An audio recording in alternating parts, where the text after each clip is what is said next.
Hi, this is Reentry Building Tables, Part 4. I have Lakim on the phone. He has done 20 years. He's still incarcerated in the state penitentiary. And we have a podcast, and it's called Pedigree.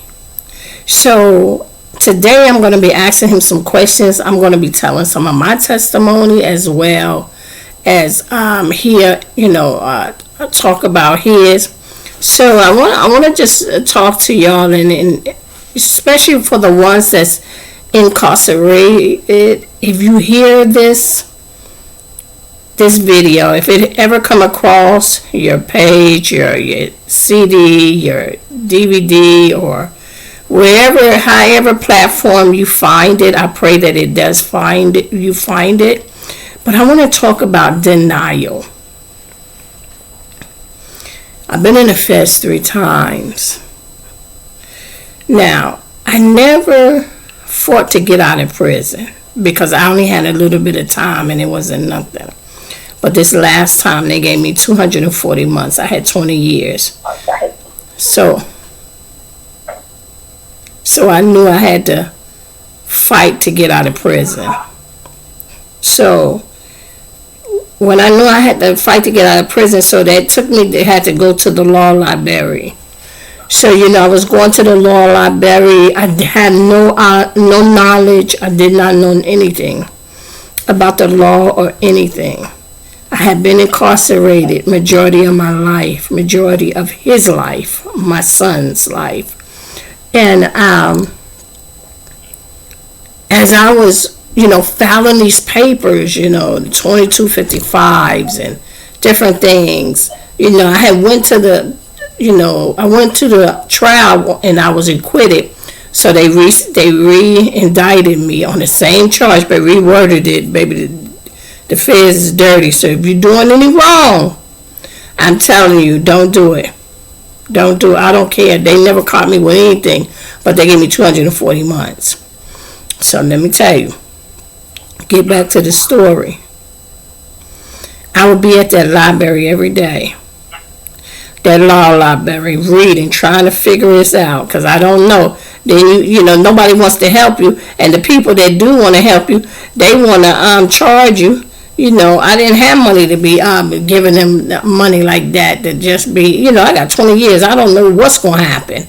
Because soon as I got locked up and I got them 240 months. The phones, baby, numbers was changed.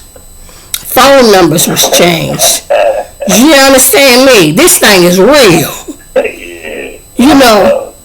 Them ones that was riding down, ready to shotgun, baby, ready to go ahead and pull a hammer, do this, that, and they gave me them 240 months. When I looked to the left and looked to the right, wasn't nobody there. Nobody. When I tell you again, nobody. So if you run across this page, because I know people like to look at YouTube, I'm telling you right now, if you ain't built for it, don't go to prison, because that stuff will break you down. It'll break you down, I'm telling you. So think, you can do so much more in life than going out there doing wrong and then people take your life. Because when you in there, your life stop. Now you living on the inside, baby. Baby, it ain't no joke on the inside. But let me get back to the stories for the ones that's already in there. And I'm going to get back to y'all that's out there trapping and doing all that. Let me just come at y'all the same way. Now listen, the ones that's inside, I'm going to tell you, hold to your faith. Hold on to your faith. When them court docket papers come back and they say denial on that thing hit you like a punch in your stomach, bend you over. You gotta wait till the nighttime to put that cover over your head and cry, cause you like, man, what am I gonna do now? Man, 20 years. That's a lot of time. So I can only imagine the ones that got 50 and 30 and 40 that's already coming in the system, 18, 19, 20, 21 years old with all that time. They giving time like they giving candy to a baby. So I'm telling you, Listen to me. It's so much in you that you don't even notice in you. If you just sit down long enough and find out who you are, you'll be surprised what you got. I was getting so many denial letters, I didn't know what to do. But I kept on. People kept asking me, how much time you got? How much time you got? I said, I'm on God's time. So I'm telling you, don't stop. Don't stop. If you got that denial letter, that ain't nothing. Denial ain't nothing but a delay for a setup, baby. It's coming. But what you gonna do while you wait? Are you programming in there? If you ain't got your GED, get it. So what? A lot of y'all in there can't even read. That's why you out in them streets. Because your reading level is not the same as someone else. But it's okay. Take your time. Take your time and you can get it.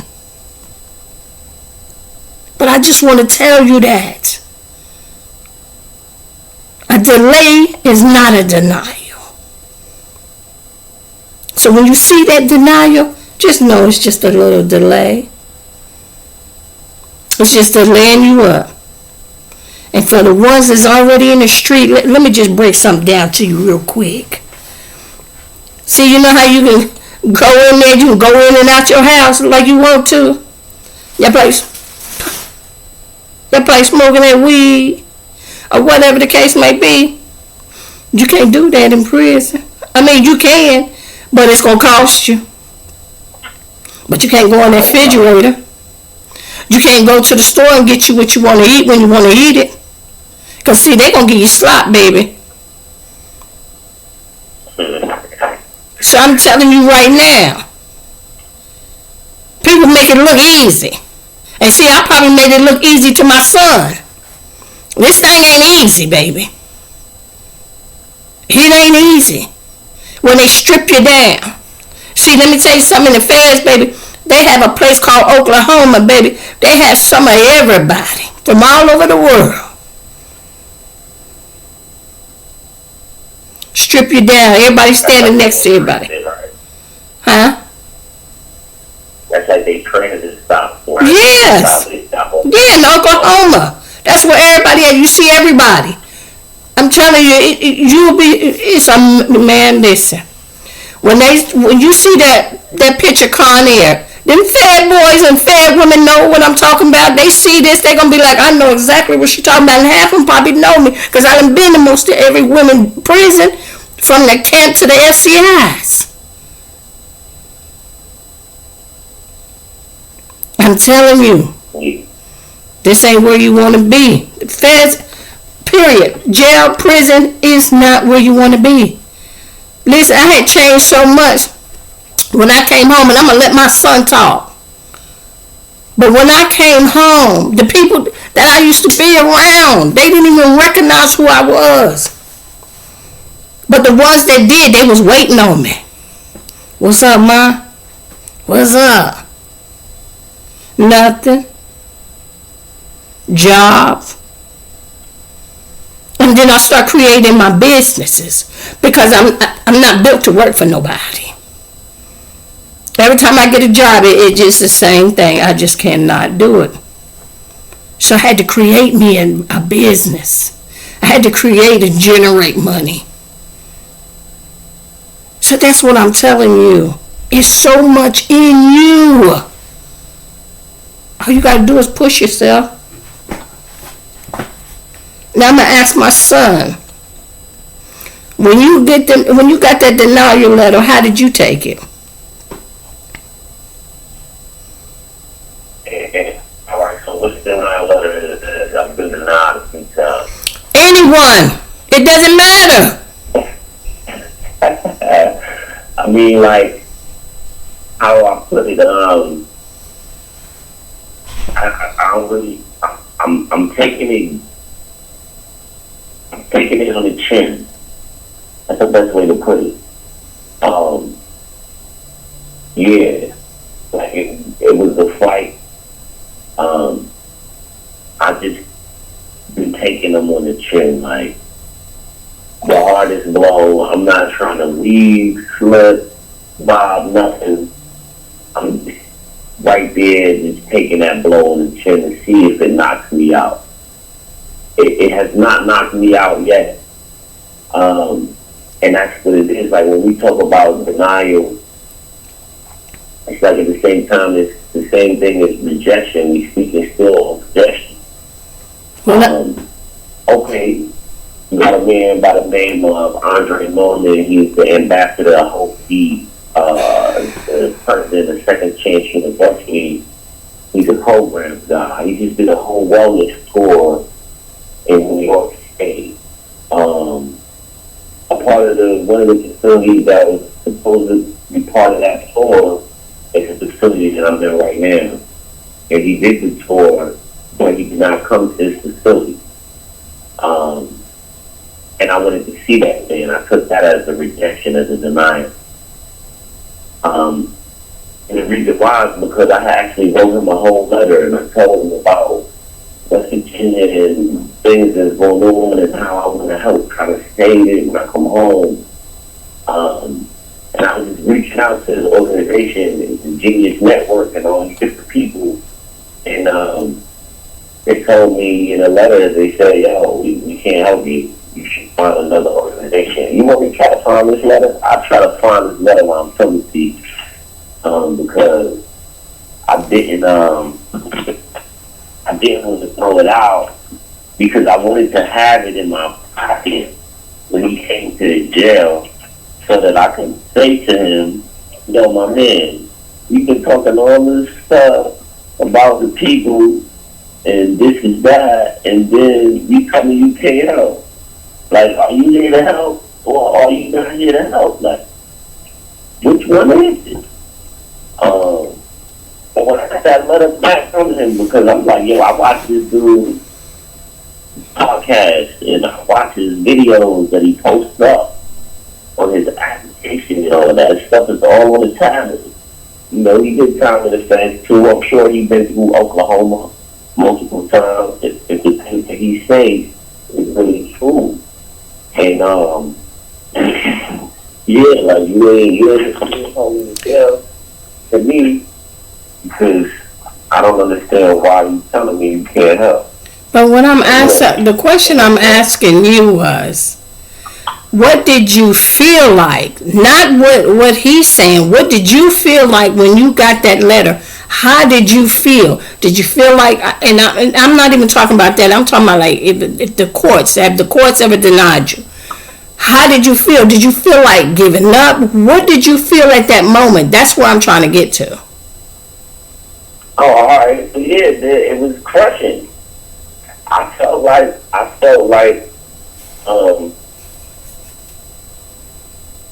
all of the liquid in my body dropped to my feet. That's how it felt. I felt angry. Like, you know, I wanted to like just do stuff. And it makes me also say, all right, well, they denying me, they want me to do this. I got 20 years of life, the 21 and a half of life, or whatever the case may be. They want me to do this time, all right, whatever. So now I'm really like, you know, it don't even matter. Yo, the next dude that thinks something stupid to me, I'm knocking him out. Well, I'm just hitting as hard as I can, hopefully. I knock him out. You know what I'm saying? And you know, sometimes I even check for it. I'm just a little overly aggressive or whatever, but I'm mad. Like, I want a physical confrontation. I want to get beat on, and I want to beat on somebody else. Right? So it's like different. It's not like I just want to hurt somebody. Like, I want to be hurt at the same time that I'm hurting someone. Right? So there's a bunch of different feelings that come over me in those moments. So, yeah. so okay, so you say you wanted to be beat on, and you wanted someone to beat you. So, okay, so at the end of the day, how did you overcome that? Because, see, I'm going to tell you how I overcame. Well, I prayed and I kept the faith. I believed. I went and walked on the track, you know, worked out, you know, because I was so hurt. Because I'm just like, I'm trying to think, now, how am I going to get out of prison?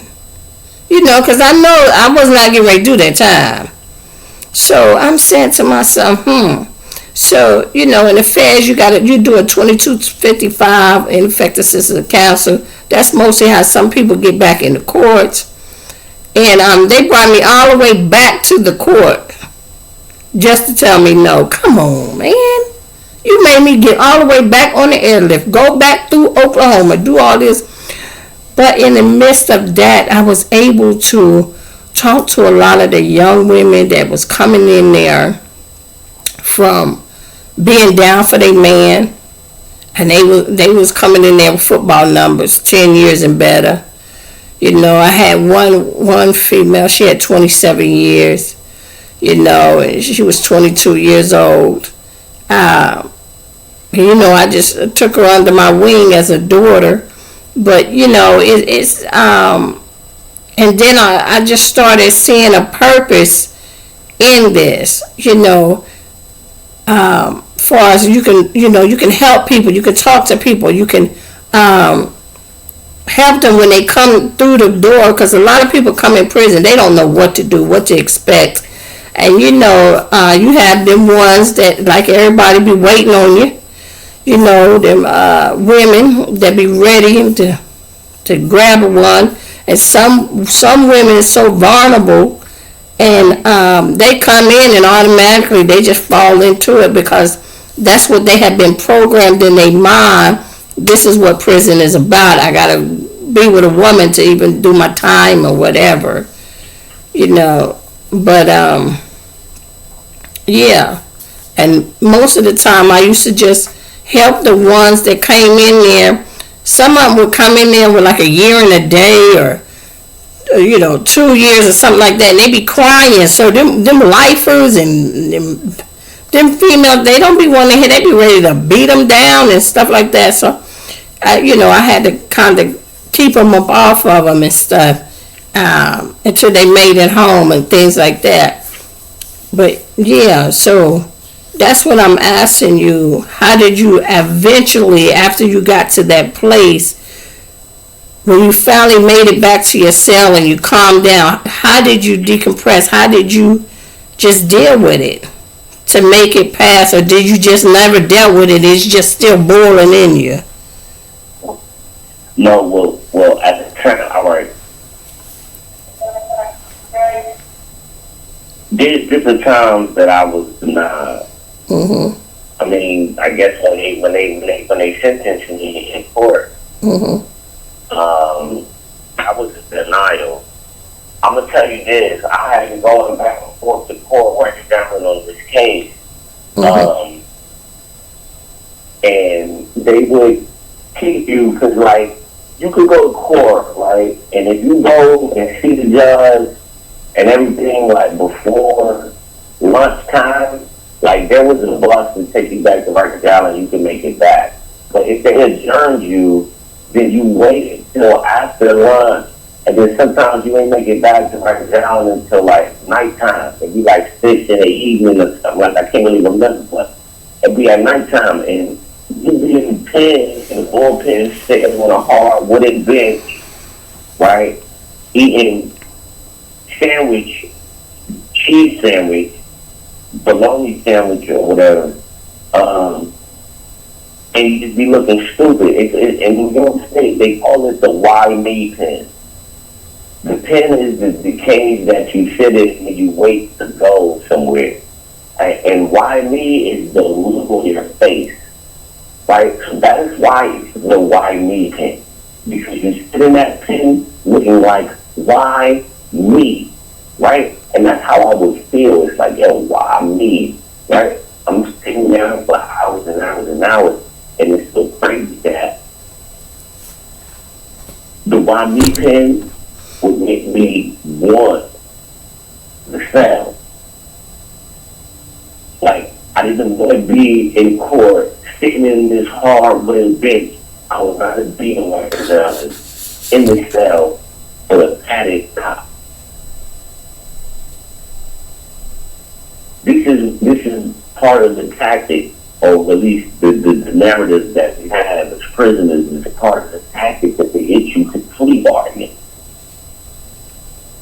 You never want to come to case when it's going to take you a year or whatever of sitting in these bullpens and waiting and delays going back and just banging out with fools on the intake and all types of everything that can go through to go to court. It's enough if you just want to cop out and just go upstate and do your time.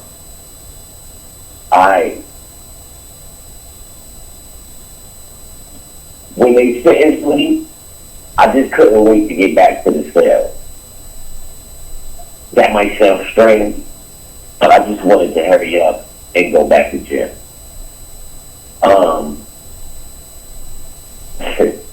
It's crazy. So then a year later, though, I'm going to take a year later, another denial from the court. Alright. This is like a little before COVID. COVID was just about to start coming. And there was a legal beagle. We called them legal beagles where we waved the move. We had like every year then, we got a few people home and all of that. You know, when you talk about a robbery in that jail, his name came up. And I told him about my situation in my case, and he said, yo, that don't make no sense. They ain't supposed to be able to do that or whatever. I man, saying what you supposed to charge me for this? They can give you $400 out of ride, whatever. He wanted $400 and a couple cigarettes, little stuff on the street. So I presented that to you, and we figured it out. Yeah. I paid him. We got him his payment. Yeah. And he put my paperwork in. You know that he got me procedurally barred. Right? Because he brought up an argument that my appellate attorney brought up on my direct appeal. Now, mind you, he could have been all the way correct with what he was saying, because my attorney on my direct appeal is hit me with a spin. His name was Barry Stendig, too. Shout out Barry Stendig and the appellate advocate for telling me, and when I'm a young 19-year-old man, that I had no issues whatsoever in the court. And he told me that if I don't fill out this paperwork, which was a dangerous brief, I still don't need to go into all of that legal stuff because it shut my brain down. He told me to fill out this Andy's brief stating that I don't have any issues and I'm not trying to bring up any issues in appeal. He told me if I don't fill out this paperwork, that he was going to contact the courts and tell them you were not going to represent me. And because you told me if I didn't fill it out, you would say you wouldn't represent me, I just did not write you back. And a little over a month later, I got a whole brief from you saying, hey, I'm on person, look, I do see an issue that you could bring up. And then you brought up that issue, but you didn't even really do it strongly. So now, fast forward some years, over a decade later, I got this legal beagle in the jail and got people home telling me, yo, they weren't allowed to do that to you. And this is the action that we got to take. So we paid him $400 and I picked up and packed the Newports or whatever so he could get what he wanted. And he put it in that paperwork, right? And they brought me back and said, I'm procedurally barred. I already made this argument. So now, my denial is not even just a denial. They're telling me, yo, listen, we are not even entertaining your argument because based off of the procedures, you did everything wrong. That means I just paid this nigga $200 plus tax and import, right? For him to argue something that was not going to win. So I gave you all my paperwork. You looked and seen that you couldn't win. But you still make the argument and get my money. Alright, how do I deal with that denial? That's a different denial. The court is not just saying, yo, because like, wow, they saying you did the wrong thing. So that's not my fault. That's legal people fault. I told him, huh, hey, my man was coming with you. Yeah, you got me procedurally barred. What were you talking about? You made an argument that they said was argument on direct appeal already. And I pointed this out to you. Yo, you don't think this might be an issue? You might try to say something? And you said, nah. And you told me how this thing is guaranteed. I told my family this was guaranteed. Now I got this denial. I got to get on the phone with my mom and tell her that they denied me. And I've been telling her this is guaranteed. Yeah, you know, I wanted to heard that, man. I did. I wanted to put hands and feet on him. Did I? No. Right, and that's good. Did not. But I really wanted to. Yeah. And that's one thing I want to say to you, at least that I feel about myself. I feel like I've learned or I've grown. Because I say to myself, I used to at times when I get angry and I want to attack, I be feeling like it's something wrong with me. But, nah, it's nothing wrong with me. The thing is, it's not the feelings and thoughts that you get, but the action. Mm-hmm. So the fact that I get this overwhelming feel to lash out, for instance, at this man for what he did. But the fact that I didn't, despite I had this overwhelming feeling to do it, is showing my progress. Mm-hmm.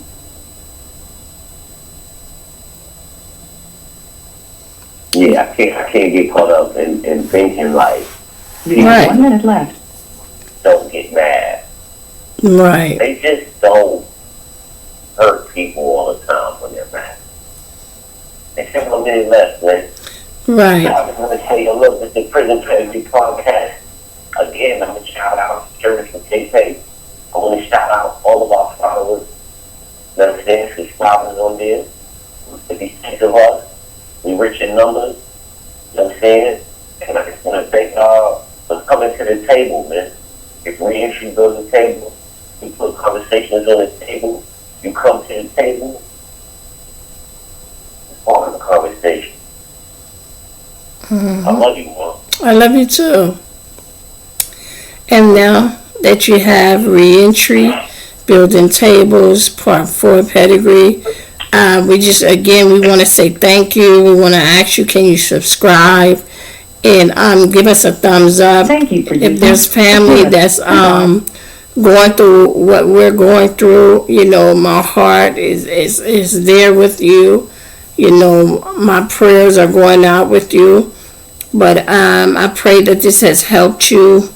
If you have any questions, just, you know, leave me a message and I will answer it because I do check them. So have a blessed day. Thank you.